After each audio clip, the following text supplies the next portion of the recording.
안녕하세요. 건강 스토리텔러 정화입니다.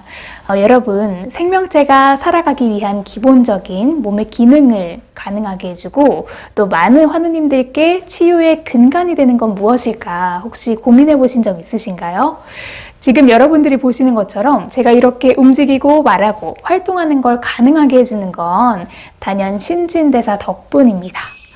우리가 먹는 음식을 몸 안에서 에너지로 전환시키고 필요하지 않은 찌꺼기는 몸 밖으로 배출하는 것이 신진대사이기 때문에 이렇게 살아 숨쉬고 움직이는 신체 활동과도 굉장히 밀접하게 연결이 되어 있는데요.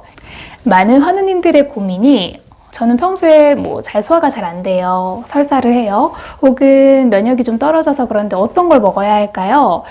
이런 고민들이 굉장히 많으신 것 같습니다.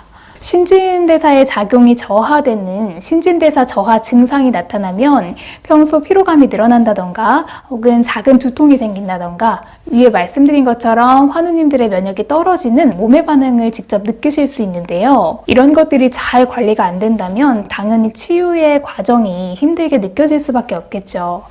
반대로 얘기하면 신진대사 작용이 활발하면 몸의 전체적인 면역이 올라가고 또 암 환우님들에게 꼭 필요한 근육을 형성하는 데에도 도움이 되고요. 결국 모든 분들의 성공적인 치유의 밑거름이 되어주기도 합니다. 그래서 오늘 치유의 근간이 되는 신진대사와 면역을 떨어뜨리는 우리의 평소 안 좋은 습관들에 대해서 짚어보려고 해요. 치유 과정에서 혹은 나의 생활 속에서 무의식적으로 이 행동들 때문에 대사 기능을 떨어뜨리진 않았는지 하나씩 살펴보도록 하겠습니다.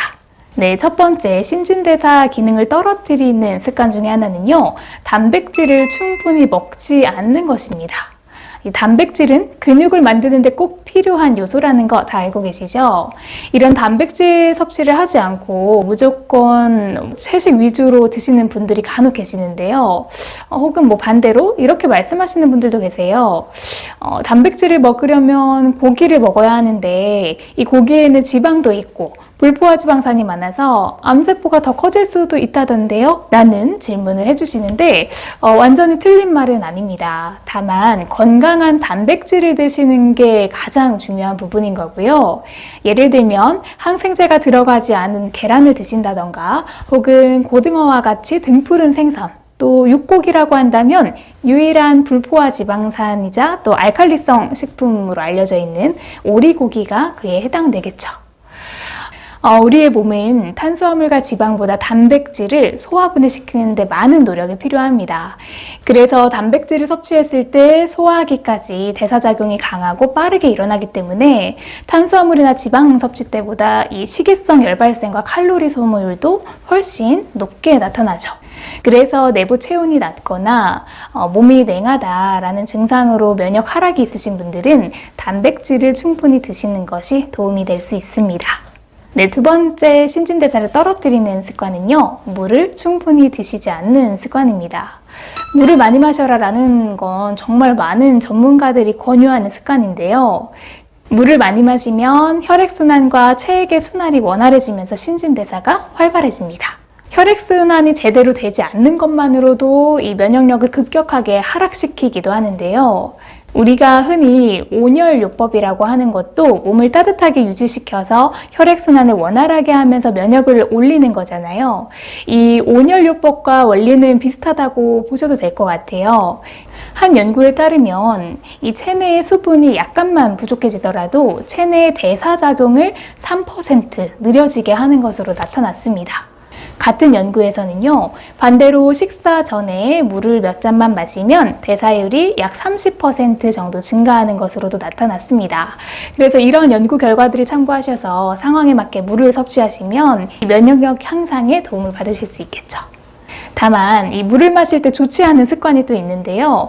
하루에 5에서 6리터 이상 지나친 물의 양을 마신다던가 혹은 갈증이 느껴질 때만 마신다던가 혹은 벌컥벌컥 한 번에 많은 양의 물을 마시는 습관은 오히려 신장의 기능을 망가뜨릴 수 있으니까 하루 내 체중에 맞는 물의 양을 잘 계산하셔서 중간중간 두세 모금씩 조금씩 섭취하는 습관을 들이시는 게 좋다는 점도 함께 기억해 주시면 될 것 같습니다. 네, 세 번째 신진대사를 떨어뜨리는 또 습관 중에 하나는요, 바깥 활동을 하지 않는 것입니다.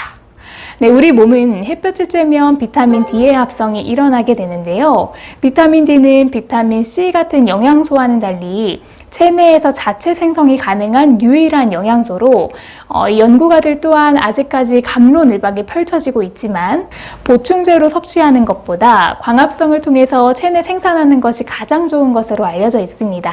이뿐만이 아니라 대사작용을 활발하게 하는 작용을 또 하기도 하는데요. 피부가 햇볕에 노출되면 산화질소를 방출을 하는데 이 산화질소는 대사작용을 건강하고 활발하게 유지시키는 데 중요한 역할을 합니다. 연구에서 산화질소는 음식물과 당분을 효과적으로 처리시키고 혈관을 확장해서 혈압을 낮추는 데에도 효과가 있다고 밝혀졌는데요. 산화질소는 건강한 식사와 운동이 병행했을 때 가장 효과적으로 체내에서 작용을 해서 신진대사를 촉진시켰다고 해요. 그래서 공기 좋고 너무 덥지 않은 온도의 날씨가 된다면 야외 활동을 해서 우리의 몸을 광합성시키는 것도 중요할 것 같습니다. 다만 점심시간 같은 정말 땡볕에서 햇볕을 보는 건 오히려 피부암을 유발시킬 수 있을 정도로 위험한 부분이기도 하니까요. 햇볕이 약해지는 늦은 오후 시간이나 해가 강하게 뜨기 전인 오전 시간을 이용을 해서 외부 활동을 병행하셨으면 좋겠습니다. 특히 가정주부님들이 외출 없이 집에만 계시는 분들도 계시잖아요. 이런 활동이 없으면 비타민 D 합성에 취약하고 그로 인한 부작용도 염려가 되니까요. 의식적으로라도 외부 활동을 할 수 있도록 노력을 하셔야 할 것 같아요. 네, 그럼 네 번째 신진대사를 떨어뜨리는 습관 살펴보겠습니다. 네, 잠을 충분히 자지 않는 습관인데요.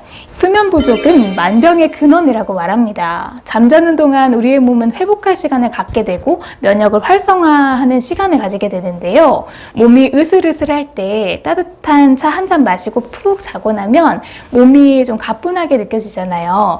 그것도 그런 이유라고 할 수 있겠죠. 그래서 연구에 따르면 숙면을 제대로 취하지 않는 사람은 대사장애에 걸릴 가능성이 높은 것으로 나타났습니다.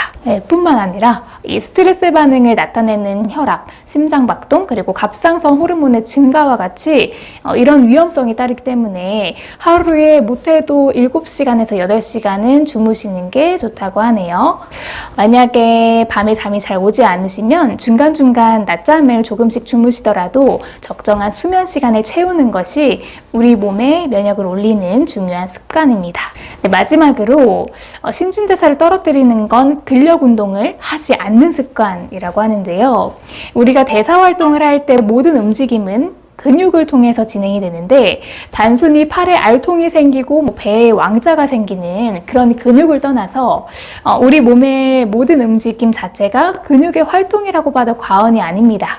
그래서 근력 운동은 신진대사를 향상시키고 면역력을 활성화시키는 데 큰 도움이 되는데요. 걷기나 달리기 등의 유산소 운동을 할 때 순간적으로 심장박동수가 높아지고 몸에서 불필요한 노폐물을 땀으로 배출하게 됩니다. 그러면서 자연스럽게 체온이 올라가게 되겠죠. 그래서 이 운동의 효과는 아무리 강조해도 사실 부족함이 없는 것 같아요. 우리 구독자 여러분들께서도 다른 건 몰라도 운동만큼은 꾸준히 하셔서 치병 생활에 도움이 되셨으면 좋겠습니다. 일단 운동을 또 하면은 식욕도 좋아지고 전반적인 신체의 활동성이 높아지거든요. 그래서 조금씩이라도 운동을 병행을 하셨으면 좋겠습니다.